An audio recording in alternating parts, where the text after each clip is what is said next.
Yeah, it's really cool. You know, it's funny. Like I always joke with my agent, like if I go 2 weeks without being on set, I start pulling my hair out. So that was kind of the culmination of what I had done leading up to the pandemic. So you know, Odd Man Rush we shot last February, and Summerland we shot during the summer before that.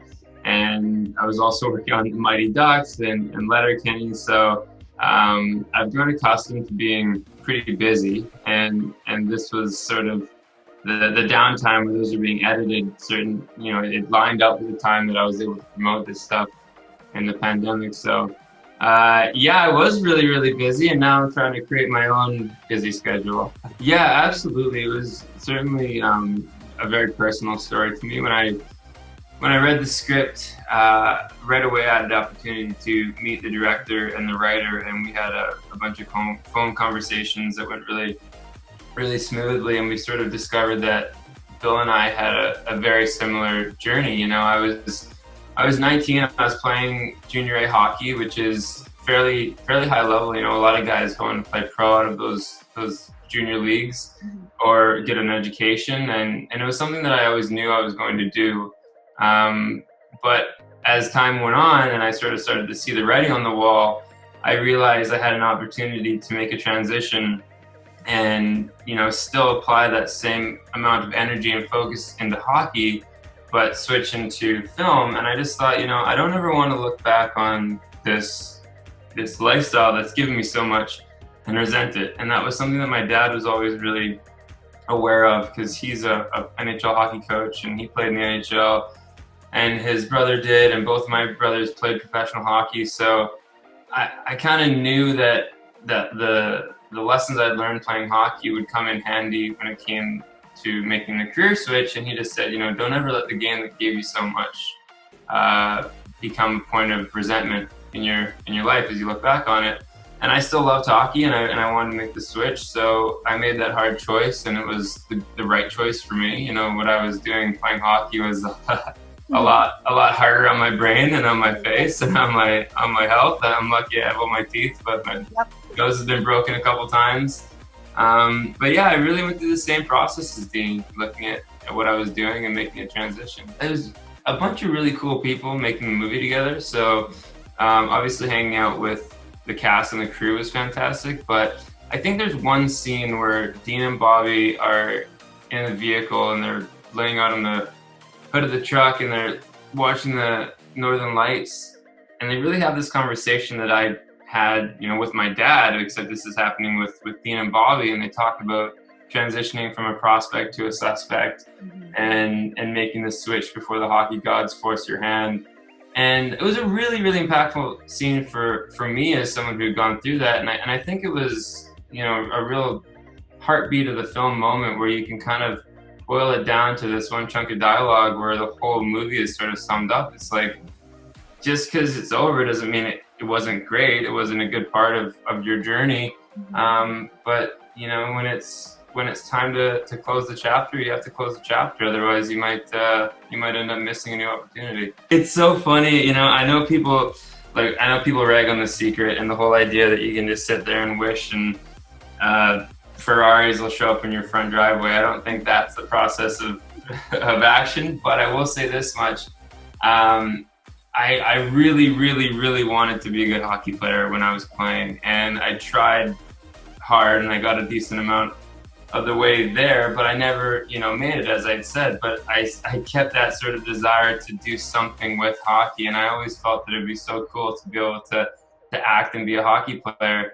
And once that career shift happened, I think that residue of desire was still there, because these opportunities come up to play hockey players, and I jump on them and run with them because it's something that I know. And the way I play characters is I put myself in their circumstances. You know, I'm not trying to create new people. I'm trying to put Dylan in the shoes of whoever that person is in the script and ask myself, what in my own journey would have been different for me to be where this character is. And that's an easy thing for me to do with hockey players because I've been so close to that world for so long. that, you know, it seems to make sense to me. At the same time, I think I'm on my 5th hockey prep player now, so we'll see what the future holds, and maybe we'll try mixing it up. We'll see how baseball feels for size. It's funny. It's like I've joked about it before. I think it's the worst kept secret. It's already up on IMDb, so it's listed as Coach T, which is pretty self-explanatory. I'm a coach in the Mighty Ducks. Yep. And I can tell you I'm really, really thrilled about it. I can tell you that the same group of people that do the original Mighty Ducks series are involved in this TV series, so that's pretty awesome. And yeah, just the cast is incredible. The writing's hilarious. It's for Disney Plus, and I've had a great relationship with Disney. They've been so fantastic to me, and I just really love working with those people. And yeah, I'm a Mighty Duck, man. It's crazy. It's literally a dream come true. I'm blushing just thinking about it. Yeah, it's been a lot of fun. I mean, I'm a Mighty Ducks right now, actually, and I went out there with the skates on, and one of the ADs was like, "You don't have it. Like, where's all your gear?" And I went for a little rip around the ice, and he was like, "Oh, okay, I understand. You can play hockey. You know what you're doing." So yeah, it's a lot of fun. I mean, I think hockey skates in a game setting are meant to be worn for 1 hour.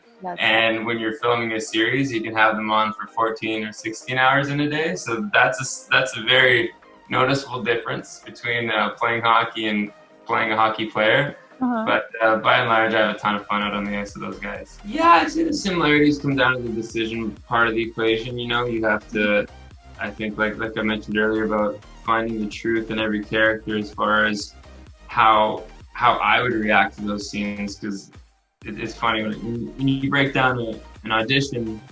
I've done some coaching before, and I always tell people, if you book the role, the character is going to look like you. They're going to sound like you. They're going to have your reactions to social settings, to people, to situations.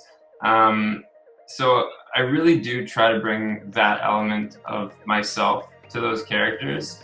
And you know, the process that I have is I'll build a playlist for a character. I'll really go through their story and think about people who I know in my life who remind me of that person, and then again put myself in that position. So I guess the similarities are they're both played by me, their version of who I would be in those settings. But I think they're very different in that sense, that their obstacles are different. But yes, we're all people, we're all human. I think we all experience love and loss the same way. Yeah, for sure. So filming Summerland was cool because it was a very low budget film, but it was done by really close friends. So I got to come out and spend a couple of days in the RV with Maddie and Chris and Curtis David Harder. And it was, it really just felt like a camping trip we were making a movie on. So I would say probably the mornings in the RV before we got to set were some of my favorite times. Just having cereal and joking around with those guys was a very cool experience. What is coming down the pipe? I mean, I think you pretty much nailed it. We got Letterkenny that is coming down the pipe, I promise. I know people have been really wanting to know more about when that's going to come out, but it is coming. We've got more Letterkenny to film, so that's a promise. And yeah, Mighty Ducks. Those are going to be the two schedule fillers for the next year and a bit, I believe. So stay tuned for Mighty Ducks and stay tuned for Letterkenny.